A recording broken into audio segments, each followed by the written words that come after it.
Yes, I was telling the finance minister, jokingly, we were having a conversation, and I said, look, I've done my projections. I used 15.5.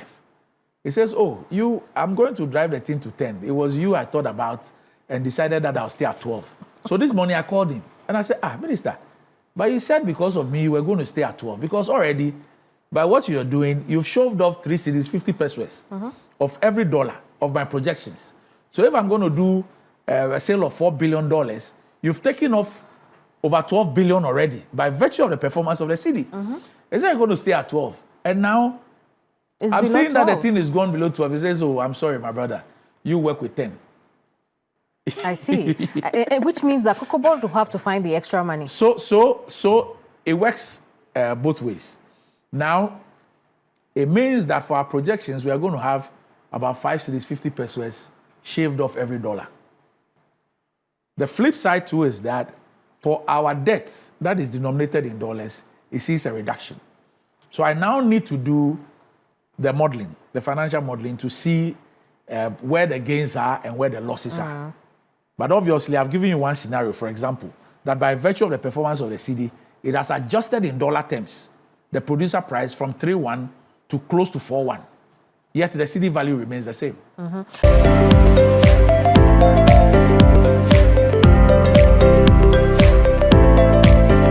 We inherited a COCOBOD that could be described as insolvent. A company that owes almost 33 billion cedis. A company, and these debts, some of them are 4 years old, 3 years old, 2 years old. So this is a company that is actually giving out contracts, road contracts, worth 21 billion cedis. And no matter how you look at the financial capacity of this company, I mean, there's no way you'll be able to afford to spend 21 billion cedis on roads in the next 5 or probably even 10 years. And you wonder why we would want to do anything like that. I mean, if you look at the executed jobs, that's certificates that are pending at the cash office, that's about 4.4 billion. And the company also, for some reason, strange reason, decided from 2019 to sign these road contracts in US dollars to Ghanaian contractors, And so it's been terrible. I mean, we owe agrochemical suppliers about $400 million.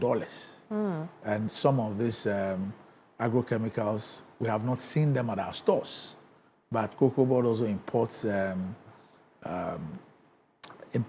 CIF.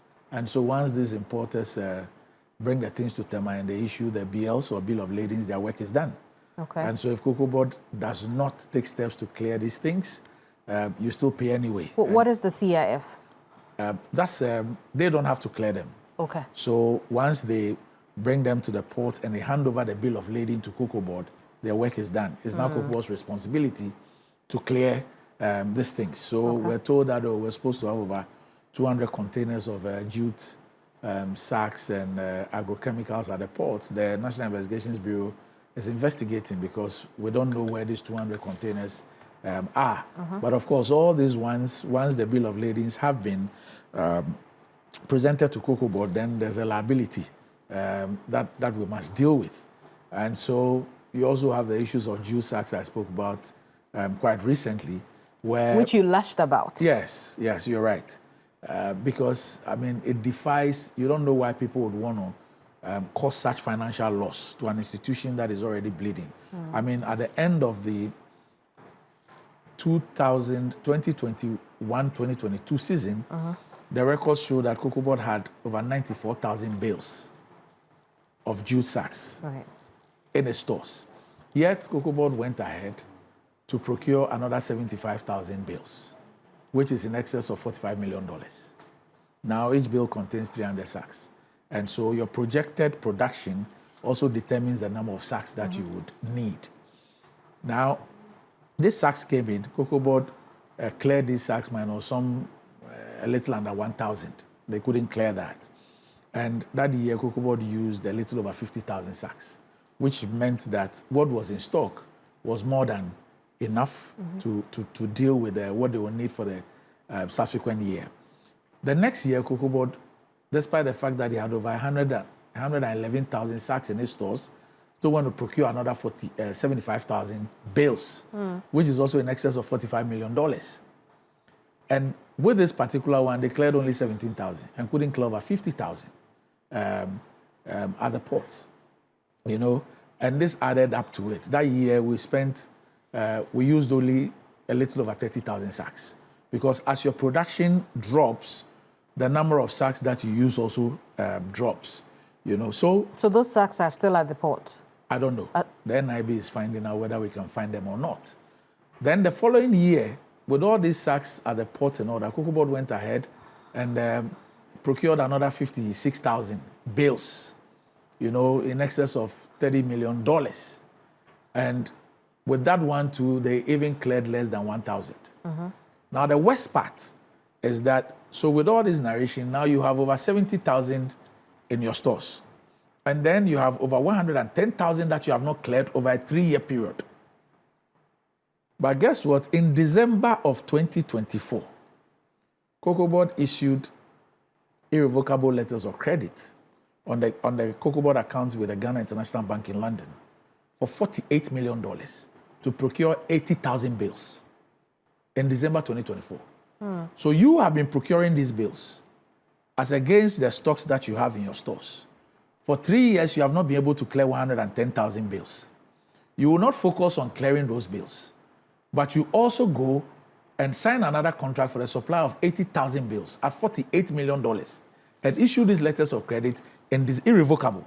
So I can't terminate the contract. I cannot reverse the transaction. You just have to pay. Those bill of ladings have started arriving. Once the supplier is able to demonstrate that they have provided a bill of ladings covering all the 80,000, the 48 million is wired into the account, $48 million. How do you run a company like this? COCOBOD had a turnaround strategy, yet we never implemented it. Under the turnaround strategy, COCOBOD was, and this was in 2023, COCOBOD was supposed to rationalize the cocoa roads and reduce its exposure from 21 billion to 6.6 billion. I arrive at COCOBOD. I go for an off-site meeting. All departments come and do your presentations. It gets to the roads, and I find 21 billion. And I'm like, but I thought that under the IMF program, you were supposed to rationalize and bring it to 6.6 billion. I say yes. But that was the desktop analysis.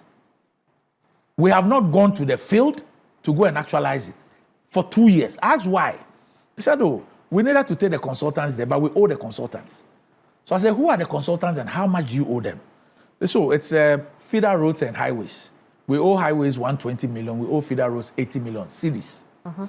So how much did you need to give them in order for them to go with you to the field to do this work, actualize the work? So if we gave highways 30 million and gave feeder roads 20 million, that would have been enough. So my question to them was that, so you needed to spend 50 million cedis to engage in an exercise that would take 15 billion cedis off your books. And for 2 years, this is your own turnaround strategy. For 2 years, because of 50 million cedis, you did not engage in this exercise that would take 15 billion cedis off your books. Look, in the last 3 weeks, I've had a meeting with my brother, the Honorable Agboja, Minister for Roads. We put together a joint team from the Ministry of Roads and COCOBOD. This team has gone around the same work that has not been done for 2 years. They've done it. Last week, they presented a report to me. I see. Which roads are we looking at here? Well, lots. They're quite a lot. Okay. They're quite a lot. I see. Yes. And how were they able to do this in 2 weeks when for years they hadn't done it? The same money that they could not pay in 2 years. At the time that we were issuing irrevocable letters of credit for juice sacks, $48 million, $45 million, and we couldn't do this 50 million. It's the same money that we have been able to find for this team to go out there and do this work in 3 weeks. I see. Yes, I was telling the finance minister, jokingly, we were having a conversation, and I said, look, I've done my projections. I used 15.5. He says, oh, I'm going to drive the thing to 10. It was you I thought about and decided that I'll stay at 12. So this morning I called him, and I said, Minister, but you said because of me, you were going to stay at 12, because already by what you're doing, you've shoved off 3 cedis, 50 pesos of every dollar of my projections. So if I'm going to do a sale of $4 billion, you've taken off over 12 billion already by virtue of the performance of the cedi. It's not going to stay at 12. And now, I'm saying 12. That the thing is gone below 12. He says, oh, I'm sorry, my brother. You work with 10. I see. Which means that COCOBOD will have to find the extra money. So it works both ways. Now, it means that for our projections, we are going to have about 5 cedis, 50 pesos shaved off every dollar. The flip side too is that for our debt that is denominated in dollars, it sees a reduction. So I now need to do the modeling, the financial modeling, to see where the gains are and where the losses are. But obviously, I've given you one scenario, for example, that by virtue of the performance of the cedi, it has adjusted in dollar terms the producer price from 3.1 to close to 4.1. Yet the cedi value remains the same.